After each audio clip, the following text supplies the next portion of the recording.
Hello everyone, welcome back to my channel. ಎಲ್ಲರೂ ಹೇಗಿದ್ದೀರಾ? ಆರಾಮಿದ್ದೀರಾ ಅಂತ ಭಾವಿಸಿದ್ದೀನಿ. ಹಾಗೆ ಇವತ್ತು ಸಂಡೇ ಆಗಿರೋದ್ರಿಂದ ಹೊರಗಡೆ ಹೋಗೋ ಪ್ಲ್ಯಾನ್ ಇತ್ತು. ಮತ್ತು ಎಲ್ಲರೂ ಇದ್ದಾಗ ಟೈಮ್ ಕೂಡ ಆಗೋಗಿತ್ತು. ಬಟ್ ಪ್ಲ್ಯಾನ್ ಅಂತೂ ಹಾಗೇ ಇತ್ತು, ಹೋಗೋಣ ಅಂತ ಹೇಳಿನೇ. ಮತ್ತು ಇದು ಎದ್ದ ತಕ್ಷಣ ಇದೊಂದು ಡ್ರಿಂಕ್ ಅಂತೂ ಕಂಪಲ್ಸರಿ ತೊಗೊತೀವಿ. ಹಾಗೆ ಎಲ್ಲರೂ ರೆಡಿ ಆಗ್ತಾಯಿದ್ದು. ಅಮ್ಮ ಇರೋದ್ರಿಂದ ಅವರೇ ರೊಟ್ಟಿನೂ ಮಾಡಿದರು. ಮತ್ತು ನಮ್ಮ ಕಡೆ ಈ ರೀತಿ ರೊಟ್ಟಿ ಮಾಡ್ತಾರೆ, ಎಲ್ಲ ಹಂಚಲೆಲ್ಲ ಬೇಯಿಸಿ ಕೈಯಲ್ಲಿ ತಟ್ಕೊಳ್ಳೋದು, ಹಿಟ್ಟನ್ನು ಹಾಕಿ ತುಂಬ ಚೆನ್ನಾಗಿರುತ್ತೆ. ಇದನ್ನು ಉಕ್ಕರಿಸಿದ ರೊಟ್ಟಿ ಅಂತಲೂ ಹೇಳ್ತಾರೆ.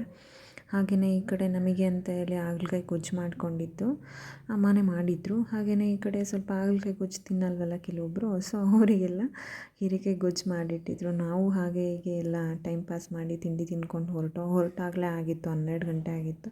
ಬಟ್ 12 ಗಂಟೆ ಆಗಿದ್ದರೂ ವೆದರ್ ಮಾತ್ರ ಇನ್ನೂ 7 o'clock ಥರನೇ ಇತ್ತು.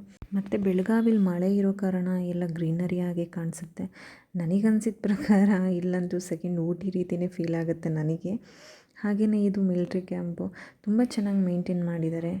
ಹಾಗೆ ಹೋಗೋ ದಾರಿಲೆಲ್ಲ ಜಾಸ್ತಿ ಹೊಲ ಗದ್ದೆಗಳು, ಚಿಕ್ಕದಾಗಿ ಹನಿ ಆಗ್ತಿರೋ ಮಳೆ, ತುಂಬ ಹಸಿರು, ತುಂಬ ಖುಷಿ ಕೊಡ್ತಾ ಇತ್ತು. ನನ್ನ ಮಗನಿಗಂತೂ ತುಂಬಾ ಎಂಜಾಯ್ ಮಾಡ್ತಾಯಿದ್ದ. ಅವನಂತೂ ಮಳೆ ಬೀಳೋದಕ್ಕೂ ತುಂಬ ಖುಷಿ ಆಗ್ತಾಯಿತ್ತು ಅವನಿಗಂತೂ.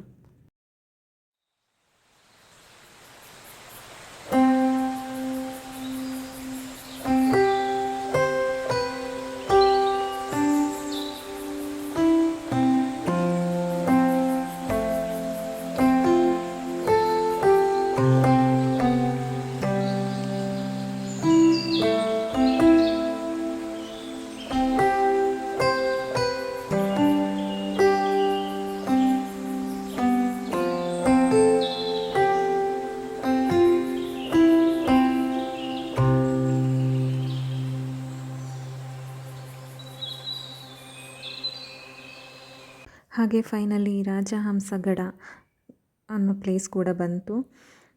ತುಂಬ ಕ್ಯೂರಿಯಾಸಿಟಿ ಇತ್ತು ನಮಗಂತೂ, ಫಸ್ಟ್ ಟೈಮೆಲ್ಲ ಹೋಗ್ತಾ ಇರೋದು. ಹಾಗಾಗಿ ಈ ಪ್ಲೇಸಸ್ಸು ನೋಡ್ತಾ ಇರೋದು ತುಂಬ ಅಂದರೆ ತುಂಬ ಹೇಳೋದಕ್ಕೆ ಆಗ್ತಿರಲಿಲ್ಲ. ಅಷ್ಟು ತುಂಬ ಚೆನ್ನಾಗಿ ಎಂಜಾಯ್ ಮಾಡಿದೋ ಬೆಟ್ಟಗಳು ಎಲ್ಲ.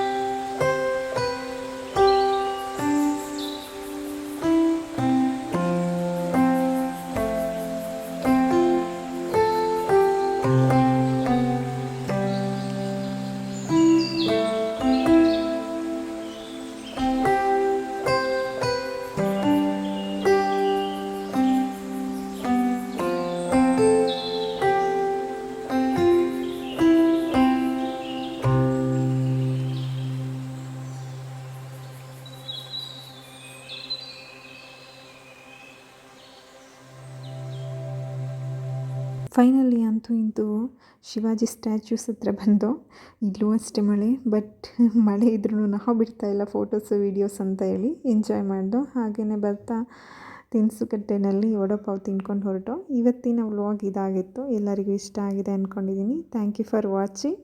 ಸಬ್ಸ್ಕ್ರೈಬ್ ಮಾಡಿ.